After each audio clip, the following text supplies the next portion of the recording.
Assalamualaikum warahmatullahi wabarakatuh. Bismillah walhamdulillah wassalatu wassalamu ala rasulillah amma ba'du. Teman-teman KO10 dan KG18 rahimahullah. Baiklah, menyambung dari pertemuan Selasa 20 September 2022 kemarin, yaitu tentang masalah fikir. Tentang masalah fikir ini, pada 1400 tahun yang lalu, baginda Nabi besar Muhammad SAW sudah menyampaikan dalam salah satu hadisnya yang berbunyi, yaitu qala Nabi SAW, tafakkaru fil khalqi wa la tafakkaru fil khaliqi fa innakum la taqdiruna qallahu. Berpikirlah kamu tentang ciptaan Allah, tapi jangan sekali-kali kamu berpikir tentang Allah, karena sesungguhnya otakmu tidak akan sampai kepadanya. Boleh saja kita berpikir, memang itu diperintahkan. Contoh ke dalam diri kita ini, kita adalah makhluk yang diberikan segalanya, ya kan? Kita diberikan akal, kita diberikan panca indera dan macam-macam. Sebagai contoh, kita diberikan dua mata. Dua mata ini menghadap ke depan. Coba Anda pikirkan, seandainya mata Anda satu ke depan, satu di belakang, apa yang terjadi? Niscaya tukang kacamata tidak akan laku. Baiklah, apa yang kita bicarakan lagi, yaitu contoh hidung kita ini, dua hidung kita ini, dua-duanya menghadap ke bawah. Pada saat kita berjalan, turun hujan, kita nggak perlu repot-repot untuk menjaga dengan tangan kita. Tapi Anda pikir, coba Anda bayangkan, seandainya Allah memberikan dua hidung kita ini menghadap ke atas, pada saat hujan turun, niscaya kita akan kerepotan untuk menutup dengan dua tangan kita atau dengan sapu tangan. Dan apa yang terjadi?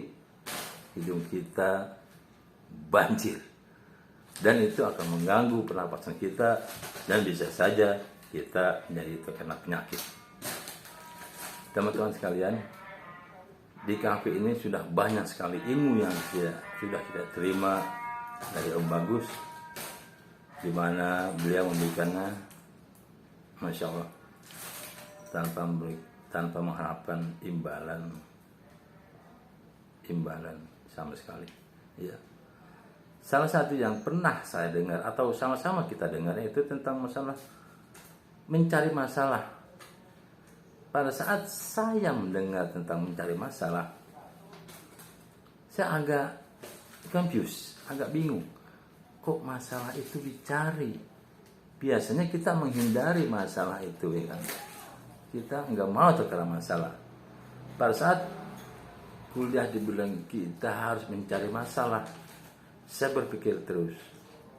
Memang saat itu saya belum bertanya, apa sih maksudnya mencari masalah, ya kan?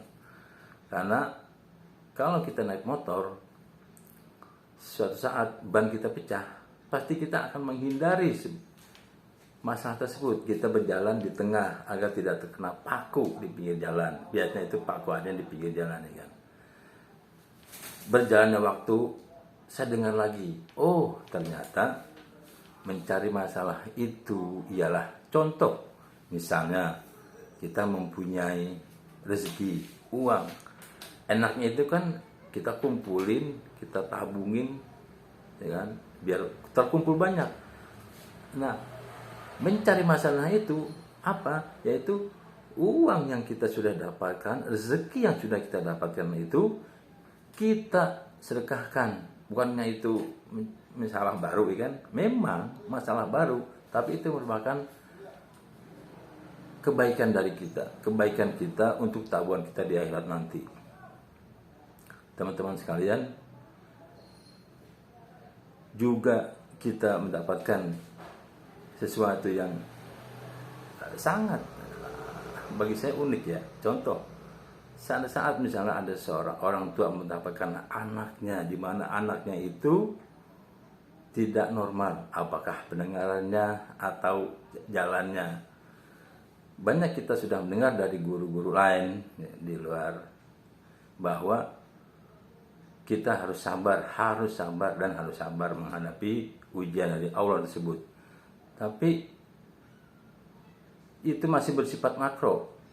Yang kita dapat di KP ini lebih bersifat mikro. Apa yang diterangkan itu?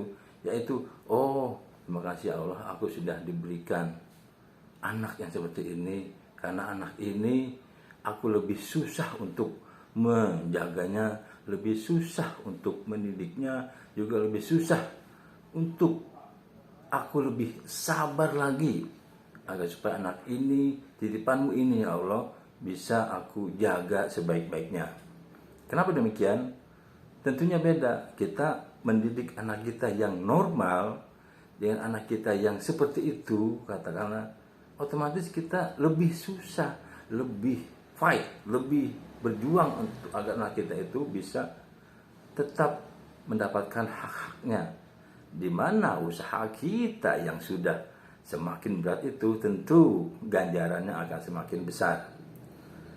Rumah kita yang setiap hari selalu terkena sampah di luar ataupun di dalam, kita sapuin dengan senang hati.